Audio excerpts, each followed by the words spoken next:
ሰላም ተስፋዬ በልደቷ ቀን ምን ገጠማት? ድምፃዊ ሃሊማ አብዱረህማን ያለችበት ሁኔታስ ምን ይመስላል? ሰላም ጤና ይስጥልን ውድ አድማጭ ተመልካቾች እንዴት ናችሁ? ለዛሬ እንግዲህ ሁለት ርዕሰ ጉዳይ ወደ እናንተ ማለት ወደድኩኝ። እነዚህ ሁለት ርዕሰ ጉዳዮችን እስከ ፍጻሜው ድረስ የምታደምጡ ከሆነ ታተርፉበታላችሁ። ይህ ክራር ሚዲያ ነው። ክራር ሚዲያ ቤተሰብ ያልሆናችሁ ሰብስክራይብ በማድረግ ቤተሰቡ ነው የሆናችሁ ደግሞ ላይክ እና ሼር አድርጉና ከፍ አድርጉና። እንግዲህ ሰሞኑን ድምፃዊ ሃሊማ አብዱረህማን ምንድነው የገጠማት? እሱን ወደ እናንተ ማለት ወዳለው። ድምፃዊት ሃሊማ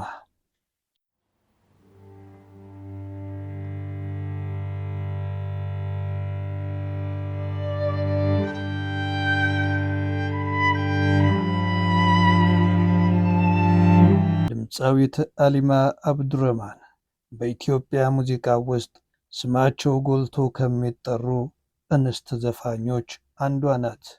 በሕይወቷ ብዙ ፈተናዎች አሳልፋለች። ተወልዳ ያደገችው በአዲስ አበባ ከተማ ኳስ ሜዳ እየተባለ በሚጠራው ሰፈር ነው። እንደሚታወቀው ኳስ ሜዳ እነ አብነት አጎናፍር፣ እነ ቴዎድሮስ ካሳሁን፣ እነ አለምዬ ጌታቸው፣ እነ ኤልያስ ጌታቸው፣ ሌሎችም በርካታ ድምፃውያንን ያፈራ መንደር እንደሆነ ይታወቃል። በልጅነቷ እንደ ሕፃን እዚህም እዛም የምትል አልነበረችም። ምክንያቱ ደግሞ ወላጆቿ ሃይማኖታቸውን አጥባቂ ስለነበሩ ነው። ለቤተሰቦቿ የሶስተኛ ልጅ ስትሆን 4 ነበሩ። እህቶቿ ያገቡ ሲሆኑ እሷ ግን ለትዳር ብዙ ሽማግሌ ቢላክም ለማግባት ፈቃደኛ አልነበረችም። በስራ መስክም መሆን የምትፈልገው ድምፃዊ ሲሆን ቤተሰቦቿ ግን እንዳትሆን ይፈልጉ ነበር። እነሱ የሚፈልጉት ዶክተር እና ትልቅ ሙያ ያላት እንድትሆን ይነግሯት ይለምኗትም ነበረ። ገና ከልጅነቷ ጀምሮ የሙዚቀኝነት ምኞቷ ትልቅ ቦታ ደርሶ ካለበት የተሰኘውን ስራዋን ወደ አድማጭ እንዲደርስ ሆኗል። ይህም ስራዋ በበርካታ ኢትዮጵያውያን ዘንድ ተወዳጅነትና ተቀባይነት አግኝታ እውቅና ያገኘች ቢሆንም ከቤተሰቦቿ ጋር ግን መቆራረጧ አልቀረም። ከቤተሰብ ለደቂቃ ተለይታ የማታውቅ ቢሆንም በዛ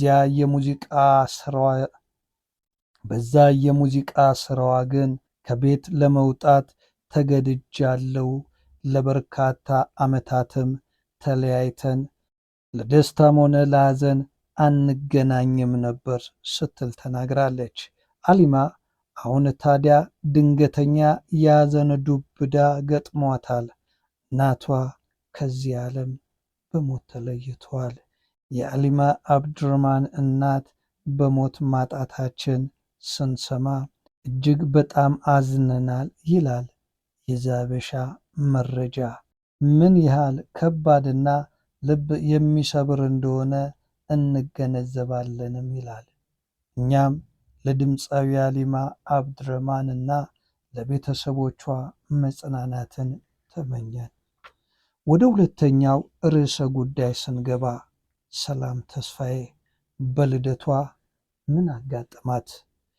የስቃይዋ መነሻ ምን ይሆን? ያሸነፈችው ነገርስ አለ? ምንድነው እሱ? በሀገራችን ስመጥር ከሆኑ ፊልም ሰሪዎች አንዷ ሰላም ተስፋዬ ነች። ሰላም ተስፋዬ በብዙ መከራ ያለፈች መሆኗ ይታወቃል። በትግራይ ክልል ሁመራ የተወለደችው ሰላም ተስፋዬ በአስከፊ ድህነት ውስጥ ስለማደጓ ይነገራል። የእናቷን የመከራ ጊዜያቶች ምን ሰርተው እንዳሳደጓት ስታወጋ እንባዋ እየታገለች ነው። ብዙ ጊዜ ስራዎቿ ላይ እንባዋ ቶሎ የሚመጣው ያንኑ እያሰበች ነውም ይባላል። አዲስ አበባ ስትመጣ ትግርኛ ብቻ መናገር የምትችል ነበረች። ይሁንና ራሷ ላይ ደጋግማ በመስራት ለፊልምም ለማስታወቂያ ስራዎችም ብቁ ሆና ተገኘች። ራሷን ከመከራ ሁሉ አውጥታ የመከራዋ አጋር የነበሩትን እናቷን አዲስ አበባ አምጥታ ወጣቶች እሷን መሆን የሚመኙበትን መንገድ አመቻቸች። የተለያዩ ፊልሞችንም በብቃት በመስራት ከፍታ ላይ ወጣች። ይሁንና ችግሮች በሌላ ቀዳዳ መምጣታቸው አይቀርምና ከሰላም ጋር ተጋፈጡ። አግብታ ልጅ ብትወልድም ልጃቸው ግን ትዳሩን ከመፍረስ አላዳነችውም። ሰላም ብዙ ጊዜ ራሷን ደስተኛ ለማድረግ ሞክራለች፣ ግን ያ የተሳካ አይመስልም። ለዚህም ማሳያ ይሆናል ተብሎ የተገለጸው ይህ የልደቷ ቀን።